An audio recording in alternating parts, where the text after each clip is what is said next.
So welcome to another episode of the Mind Takeaway podcast. Welcome. In this episode, we wanted to explore how to stay focused and get the results that you want and that you kind of deserve if said focus lasts long enough for you to actually do what you need to do. I'm sure we have covered focus before in at least one or two episodes, right, Mira? Yeah, in different contexts, but yeah, we spoke about it before. But in this episode, the difference is we are just off the back of running our second Immersive leadership retreat. And one of the things we explored with our client was that quite often in the world of work and when we want to have impact and when we want to get creative and we've got a timeline, we want to get as many projects done, we want growth, all of that stuff. In today's world, as we probably covered before in at least, as I say, a few different episodes, everything is there to steal your focus unless you put some things in place to mitigate your focus being stolen in the first place. So what I mean by that is, for example, over the years, Mira and I have become quite good at staying focused, but like everyone else, we're human, first and foremost. So we do sometimes lose focus and then you get what you pay for. So what's the difference for us now and where we've been able to help our clients get more impact and get results is that for example, we show them how to schedule their week. And anyone professional, anyone who's in a leadership role is obviously good at scheduling stuff in their calendar, knowing what they need to do next. That's not usually something we need to help them with. But what we do have to slow them down enough to realize and to give them some help and guidance is around if you cram too many, for example, meetings in a week in your day. So if you're going into 6 meetings in a day, it's clear that that's obviously going to be too many.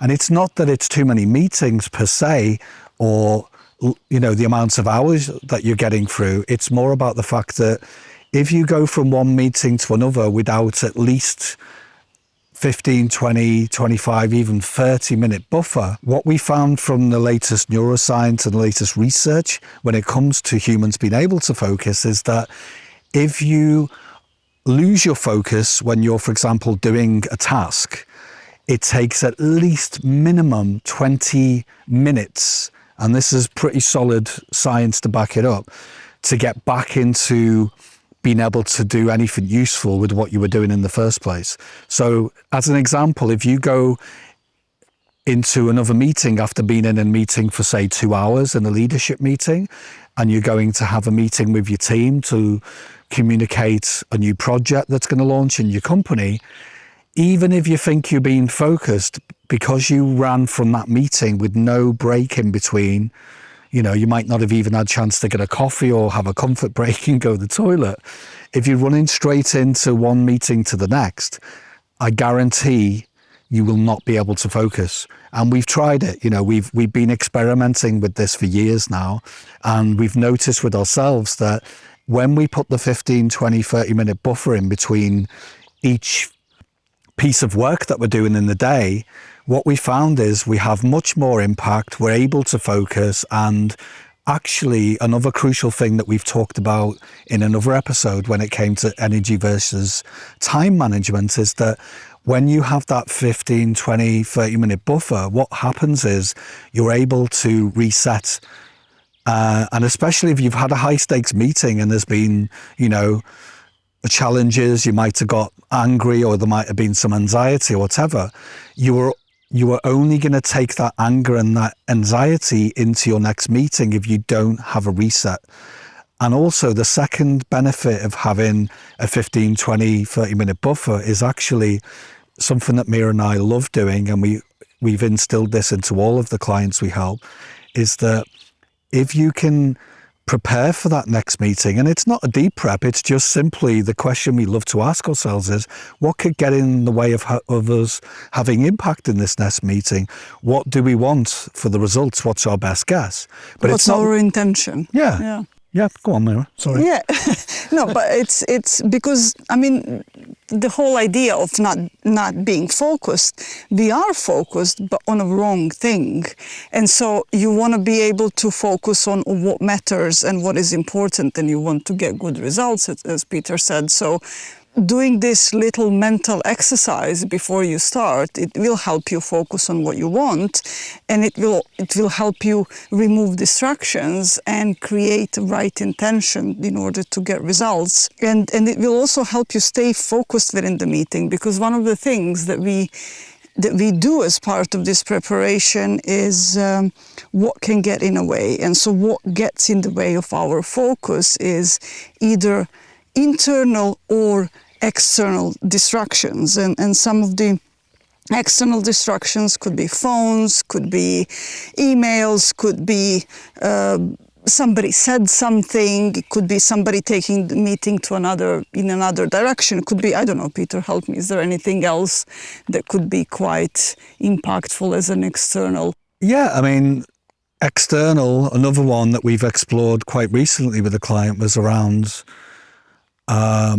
people calling you during the day, your partner, your friends, your family. And really it goes back to something we've covered quite often in the episodes, is setting boundaries, professional boundaries. So in your working day, a good boundary to set, for example, with your team is, hey team, I'll just run you through one example that came up quite often when I was in the role doing the job was, hey team, I've got some deep research and a project I need to map out today. The timeline is quite crucial. I've got to get it done. I've got like 48 hours or whatever.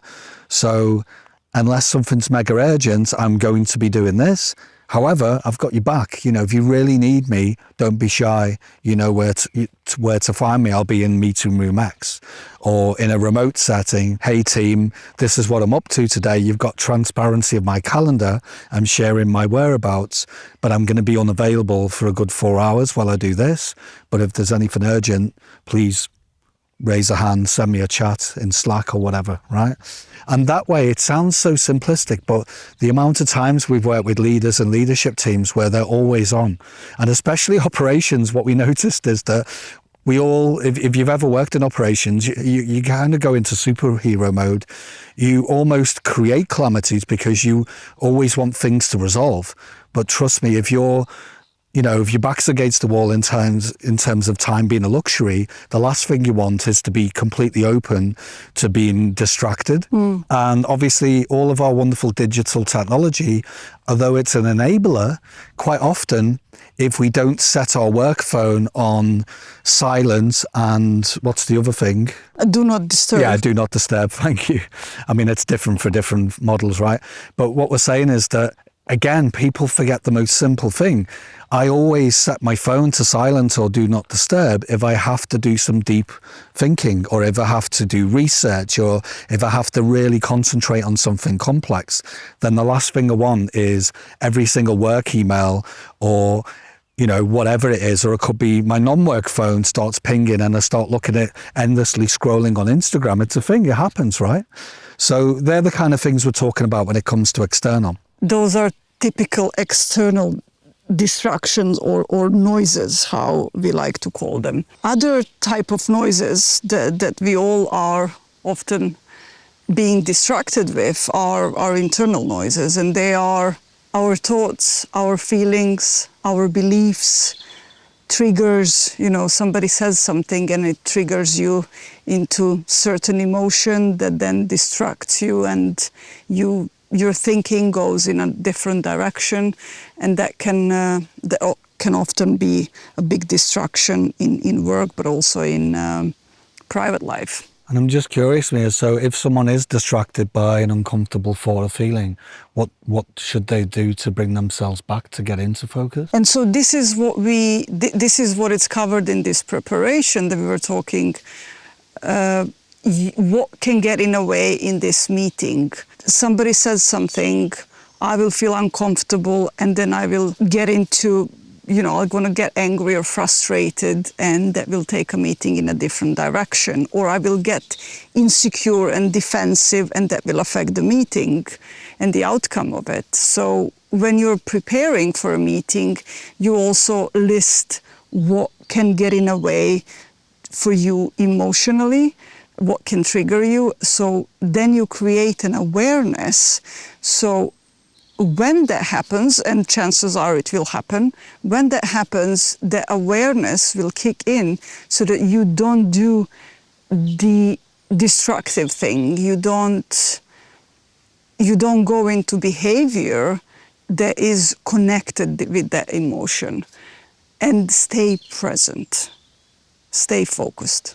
So what you're saying is that, I mean, and this has been our experience with ourselves, with our clients, is that the more that you do that little bit of prep by asking what gets in the way, it's more of an awareness game where you don't have to do anything. It's nothing to fix. But mid-flow in a meeting, should you get a bit uncomfortable or someone triggers you because they've said something that made you feel uncomfortable, it's just being aware of it. And it's much easier not to do something destructive or go inward and not communicate or do something erratic that your colleagues like, what the hell is Peter doing? Why is he doing what he's doing? And then obviously if you're not going to make a mistake like that, which is fine because you'll learn from it. So just before we wrap it up, we wanted to let you know that quite often one of the biggest things that comes up when we run a leadership retreat or we work with a client in a leadership role is, okay, well, I want to get all this stuff done. What makes sense for me is to do as much as I can and cram as much as I can in because I want to get the best results. I want to do more. I want to grow. I want to impress more people. I want to get a bigger bonus, all of this stuff. And that makes sense. I get that. It's totally the kind of thing that you would think to do.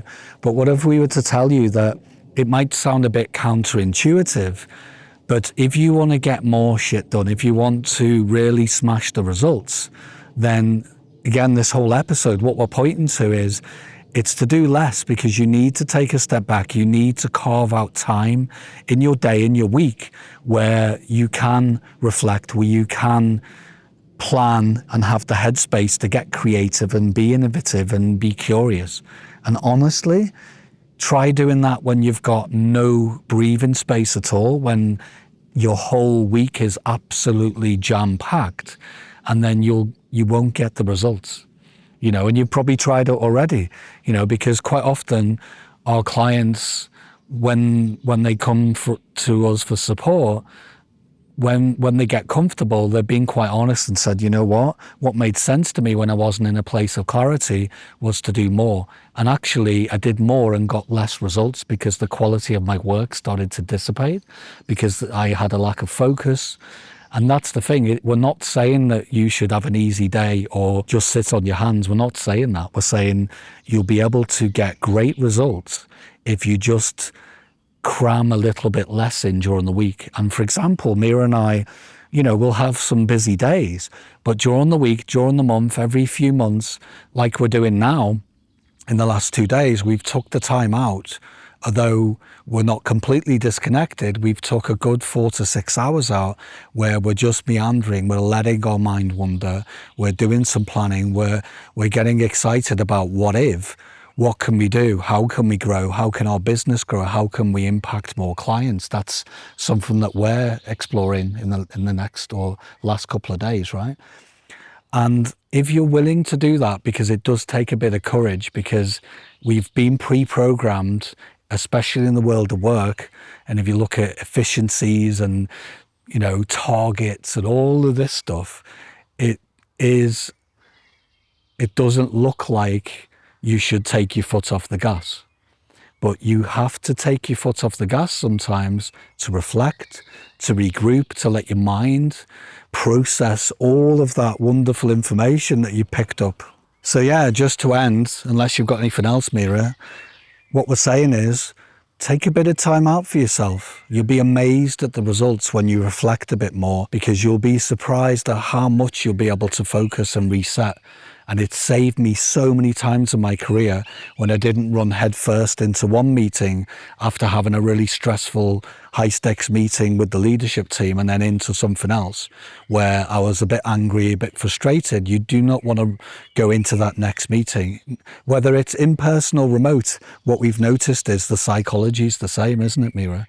If you don't take the break, if you don't put the buffer in, you will not be able to be as impactful as you think you would be. Yeah. And if you're honest, you probably think, yeah, that's correct, because why is it that I've come out of the meeting after and my team are fidgety, they don't feel comfortable, people are pushing back more, and then you go into a meeting more relaxed, more focused, no surprise, you're going to get a better result. You're going to be able to communicate better, you're going to be able to listen better, and you'll be able to walk out knowing what's actually happened. And one of the important things that maybe we haven't mentioned is that you're not transferring the emotion from one meeting to another. And so you're coming into a next meeting with a new intention and a new clean slate. So as always, I hope that's been useful, impactful for you. And as always, let us know what you think. And we're always available to have a chat if you want to explore these topics more. So thanks for listening. Thank you. Bye.